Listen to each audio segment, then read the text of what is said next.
Break के बाद आप सभी का स्वागत है और रुक करेंगे एक और बड़ी खबर का। जमानत अर्जी को खारिज कर दिया गया है। हाईकोर्ट से जमानत नहीं मिली है। आईएएस नन्नूमल पहाड़िया और आरएएस अशोक सांखला की मुश्किलें कम होने का नाम नहीं मिल रही।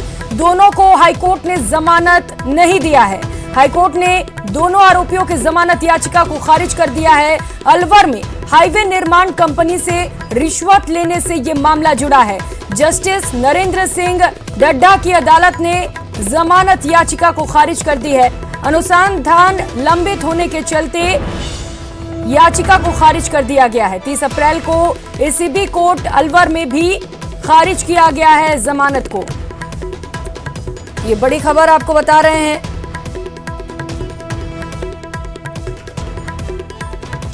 वहीं 23 अप्रैल को 5 लाख रुपए लेते एसीबी ने इन्हें ट्रैप किया था।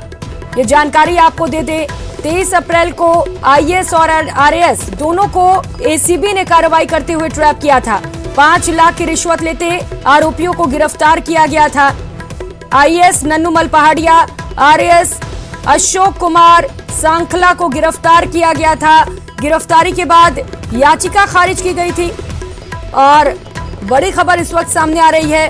हाईकोर्ट ने जमानत नहीं दिया है और दोनों की याचिका को खारिज कर दिया गया है। हाईकोर्ट ने दोनों आरोपियों की जमानत याचिका को खारिज किया है। आपको जानकारी दे दे, अलवर में हाईवे निर्माण कंपनी से रिश्वत लेने से ये पूरा मामला जुड़ा है। ज्यादा जानकारी के साथ सहयोगी सचिन हमारे साथ जुड़ चुके हैं। सचिन, क्या कुछ हुआ हाईकोर्ट में, जरा विस्तार से बताइएगा दर्शकों को।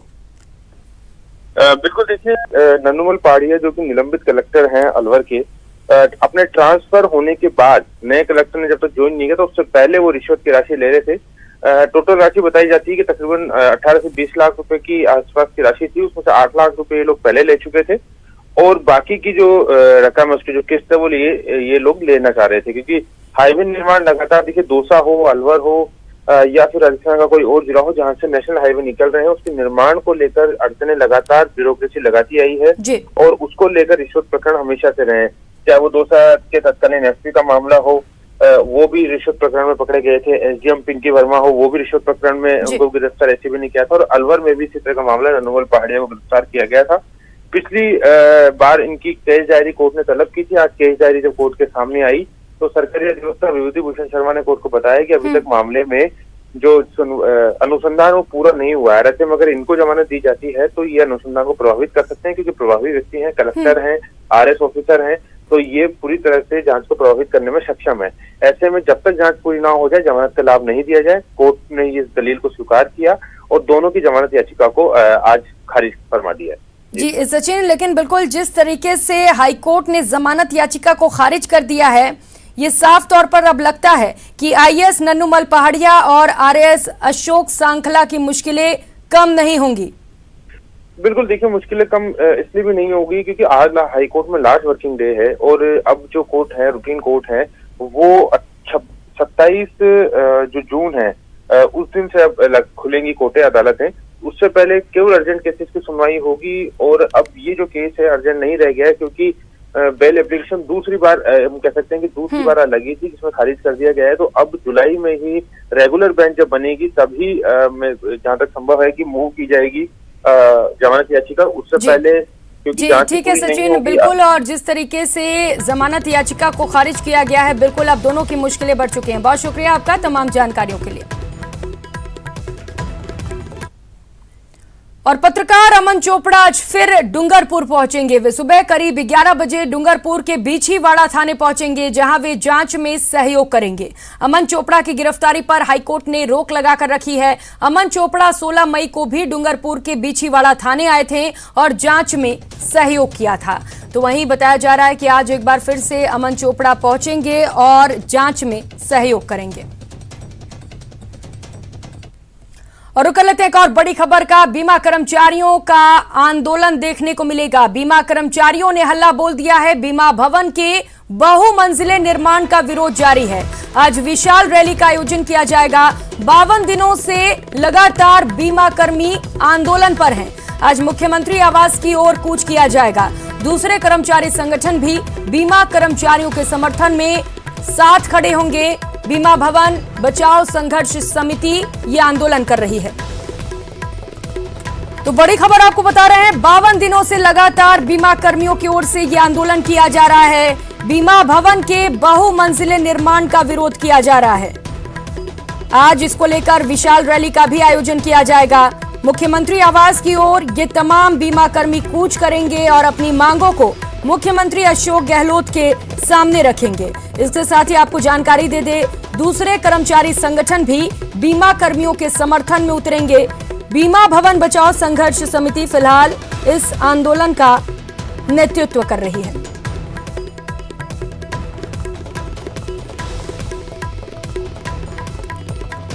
तो बीमा कर्मचारियों की ओर से आंदोलन को और भी तेज किया जाएगा। कर्मचारियों ने हल्ला बोल दिया है सरकार के खिलाफ। जिस तरीके से सरकार बहुमंजिला निर्माण कराने जा रही है बीमा भवन पर, जिसे लेकर लगातार विरोध किया जा रहा है कर्मचारियों द्वारा। उनका कहना है कि ये भवन उनके द्वारा बनाया गया है, इसमें सरकार की दखलंदाजी नहीं चाहिए। बावजूद इसके बजट पारित कर दिया गया है और बजट पास होने के बाद से ही लगातार इसका विरोध किया जा रहा है। ज्यादा जानकारी के साथ सहयोगी राकेश इस वक्त हमारे साथ जुड़ चुके हैं। राकेश, आज कर्मचारियों द्वारा हल्ला बोला जाएगा, क्या कुछ हलचल वहां पर देखने को मिल रही है? बिल्कुल, देखिए आज जो है जिस तरीके से जो बीमा कर्मचारी हैं इन्होंने महारैली की जो तैयारी की घोषणा की थी वो लगभग तैयार हो चुकी है। प्रदेश भर से बीमा कर्मचारी यहाँ पर एकत्रित हो चुके हैं। अब से कुछ देर बाद में ये जो महारैली है वो शुरू होगी, क्योंकि बीमा कर्मचारियों के नैतिक समर्थन में दूसरे कर्मचारी संगठन भी आए हैं और उन्होंने बीमा कर्मचारियों की मांग को जायज माना है। तो बड़ी तादाद में जो कर्मचारी इस रैली में शामिल हो रहे हैं और अब से थोड़ी देर बाद ये यहाँ से कूच करेंगे और मुख्यमंत्री निवास की तरफ आगे बढ़ेंगे, क्योंकि जिस इलाके से इनकी महारैली गुजरेगी वहाँ वो जयपुर की एक ट्रांसपोर्टेशन के मामले में एक लाइफलाइन मानी जाती है, एमआई रोड। तो वहाँ होकर के और ये जो है सीएमआर की तरफ आगे बढ़ेगी। जो कर्मचारी हैं उनका ये कहना है कि लगातार उन्होंने सरकार से अपनी मांगों के समर्थन में सभी तरह के प्रयास कर रही है, लेकिन सरकार ने उनकी मांगों पर बातों पर कोई ध्यान नहीं दिया है। ऐसे में उन्हें मजबूर किया जा रहा है कि वो आंदोलन की राह पकड़ें और यदि इस महारैली के बाद भी इन कर्मचारियों की समस्याओं को नहीं सुना गया तो ये अब आगे चल करके उग्र आंदोलन करेंगे। दूसरे कर्मचारी संगठन भी इनके साथ इस पूरे आंदोलन में शामिल हो सकते हैं। जी राकेश, आपने बताया कि जहां से ये कर्मचारी गुजरेंगे वो व्यस्त सड़क है और आपने ये भी बताया कि बड़ी संख्या में बीमा कर्मी यहाँ पर एकत्रित होंगे। तो जो यातायात है उसको सुचारू रखने के लिए क्या कुछ तैयारियां की गई हैं प्रशासन की ओर से? क्या रूट डायवर्जन किया गया है वहां पर?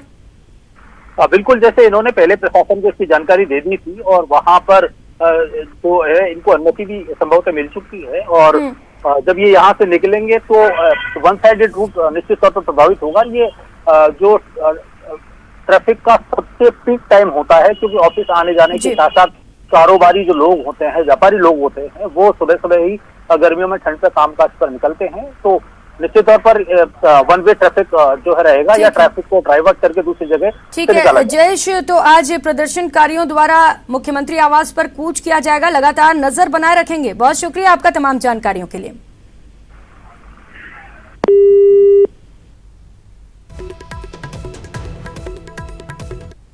लिखा कि मुझे जलालत भरे मंत्री पद से हटा दिया जाए और सारे के सारे चार्ज कुलदीप राका जी को दे दिए जाए। आप क्या मानते हैं, ये राज्यसभा चुनाव से पहले इस तरह घटनाक्रम क्या बयां करता है?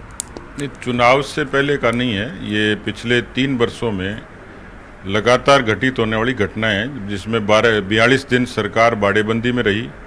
पीसीसी के चीफ को, डिप्टी चीफ मिनिस्टर को बर्खास्त करना पड़ा।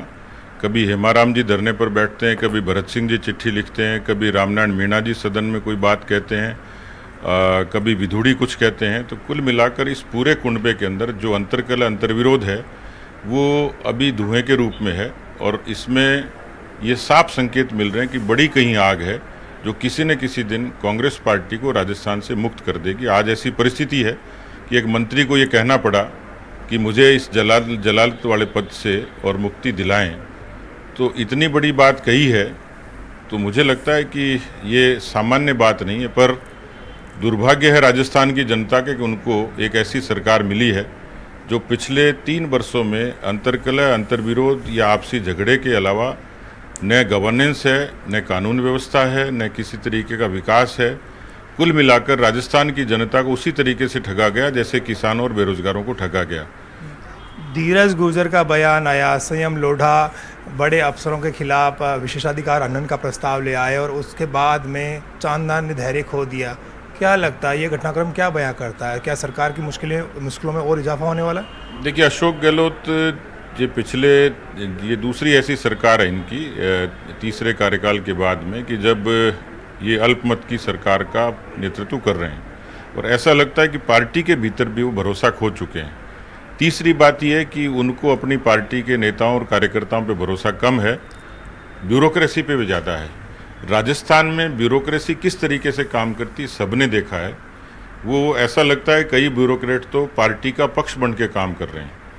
तो सारे ही पक्ष हैं और इन पक्षों से सबसे ज़्यादा कोई पीड़ित और प्रताड़ित है, नुकसान हुआ है तो राजस्थान की जनता का हुआ है। ये बयान दे के पल्ला झाड़ लेंगे कि हमारे घर का झगड़ा हम खत्म कर लेंगे, लेकिन इस घर के झगड़े के कारण राजस्थान को बड़ा नुकसान हुआ है।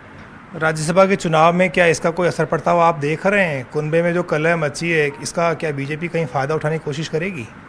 नहीं, बीजेपी कभी फ़ायदे नुकसान की बात नहीं करती, लेकिन इतना ज़रूर है कि वो जब इतने पीड़ित और प्रताड़ित हैं तो उनको अपनी अंतरात्मा की आवाज़ से जब ट्वीट पे कर दिया तो जब उसको बाहर कागज़ पे भी लाना चाहिए। तो आपको लगता है कि सरकार कह रही कि हम 3 जिता लेंगे और हमारा जो उम्मीदवार होगा वो चुनाव जीतेगा और कहीं कोई नाराज़गी नहीं है, तो आपको लगता है कहीं कुछ गड़बड़ होता हुआ दिख रहा है? गड़बड़ तो दिख ही रहा है, तो पब्लिक डोमेन में ही हो रहा है ये सारी घटनाएं। ये कोई पर्दे के पीछे नहीं है, पर्दे के सामने की है। अब अंदाज लगाइए कि जब पर्दे के सामने ऐसा कुछ है तो पर्दे के भीतर क्या क्या होगा और क्या होने वाला होगा, ये भविष्य के गर्भ में है। तो क्या आपने कोशिश करी है कहीं पर कांग्रेस के समर्थित निर्दलीय दूसरी पार्टियां जो उनको समर्थन दे रही है उनको अपने साथ में लाने की? क्योंकि आपको भी दूसरी सीट जीतने की कोशिश करने का आपने दावा किया था कि हम दूसरी सीट जीतेंगे। देखिए, जो राज्यसभा का गणित है उसमें 2 बहुमत के साथ सीटें कांग्रेस को मिलेंगी, एक बीजेपी पर काबू होगी। जो चौथी सीट है उस पर जो कांग्रेस भी कोशिश करेगी, निर्दलीय और जो बाकी लोग दूसरे छोटे दलों के लोग हैं।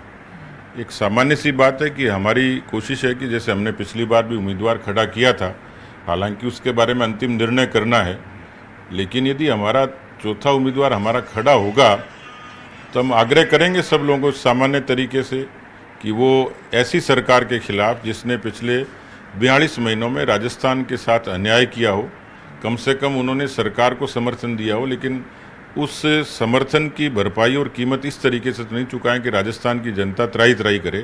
तो उन लोगों के लिए अवसर है कि इस सरकार के खिलाफ आक्रोश व्यक्त करने का, कि राज्यसभा के चुनाव में कांग्रेस को मतदान नहीं करें।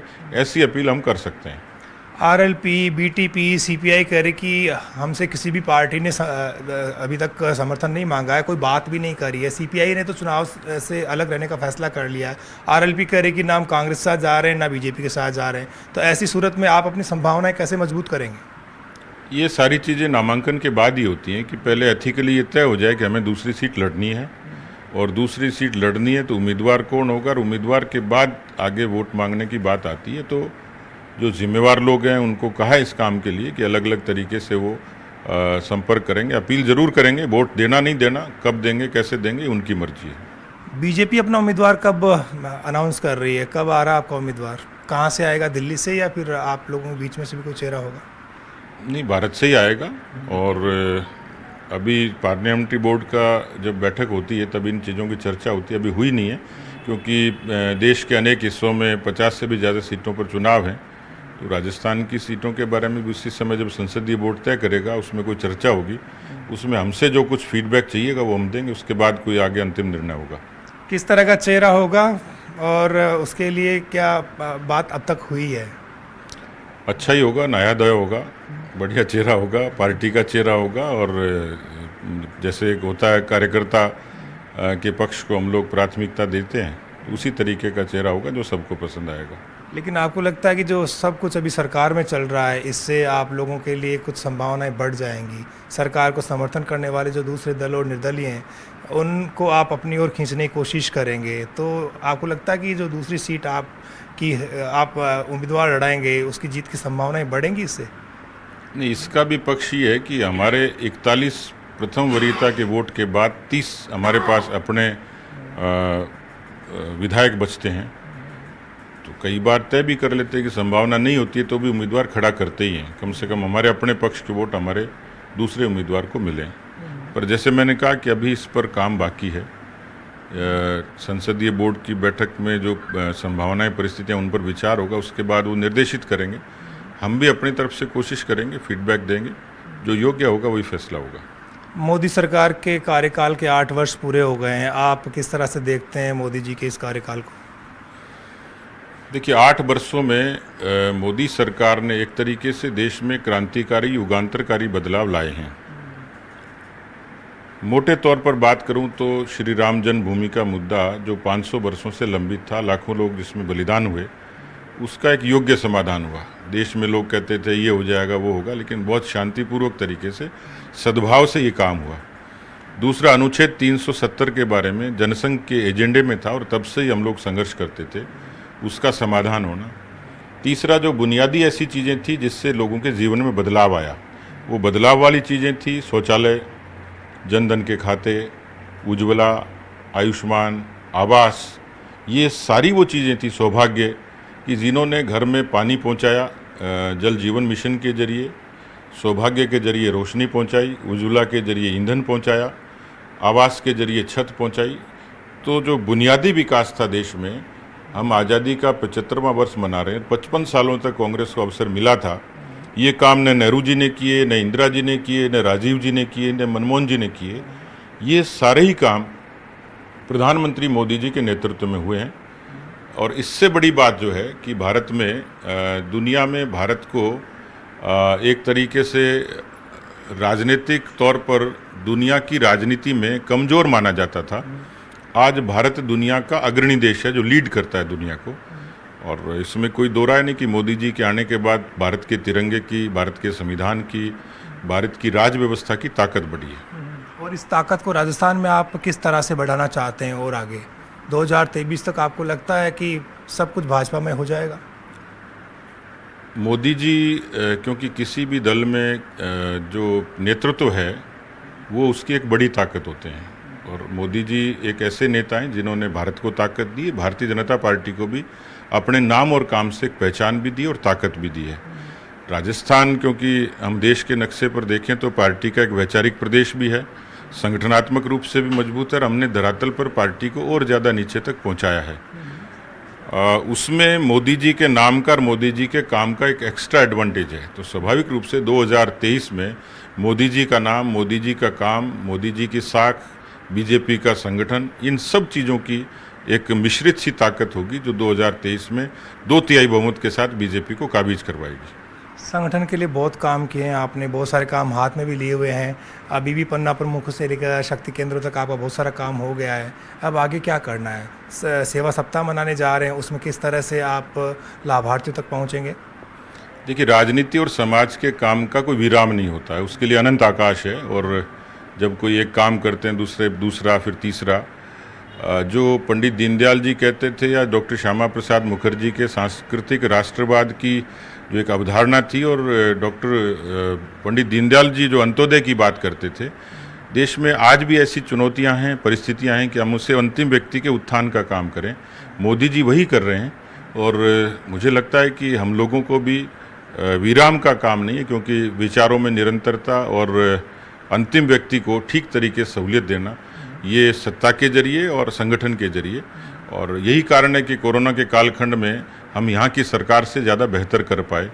तो कुल मिलाकर इस पूरे 8 वर्षों के मोदी जी के सुशासन, सेवा और गरीब कल्याण का जो उनका मिशन था, उसमें हम लोग और ज़्यादा मजबूती से काम करें, यही कोशिश हमारी रहेगी। आखिरी सवाल, क्या आपको लगता है कि कुछ और मंत्री इस तरह के बयान दे करके सरकार की परेशानी बढ़ा सकते हैं? आपको क्या लगता है, जिम्मेदार विपक्ष के नाते और भाजपा के प्रदेश अध्यक्ष होने के नाते आपको क्या तस्वीर बनती हुई दिख रही है इस वक्त की सियासी राजस्थान की?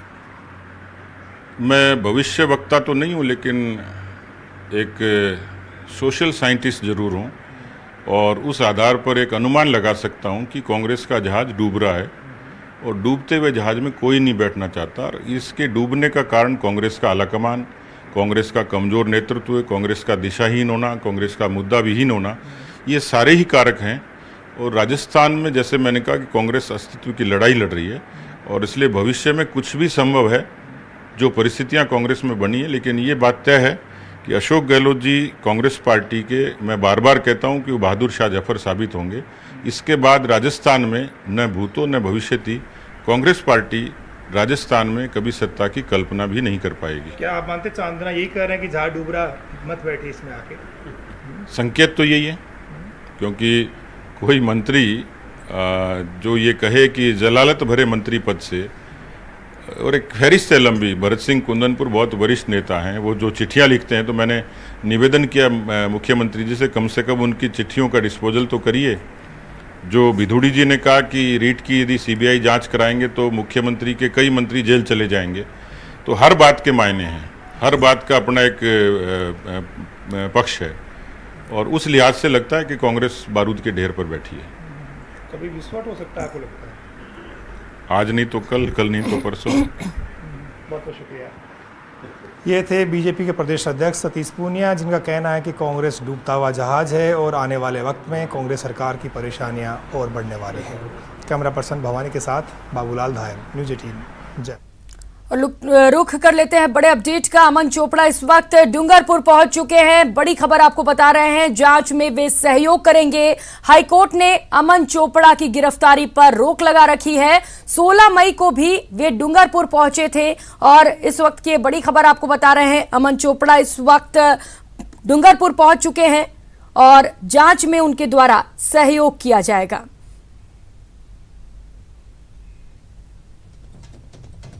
पत्रकार अमन चोपड़ा आज एक बार फिर से डूंगरपुर पहुंचे हुए हैं। इसी खबर पर ज्यादा जानकारी के साथ कपिल श्रीमाली सहयोगी हमारे साथ जुड़ चुके हैं। कपिल, अभी क्या कुछ अपडेट आ रहा है वहां से?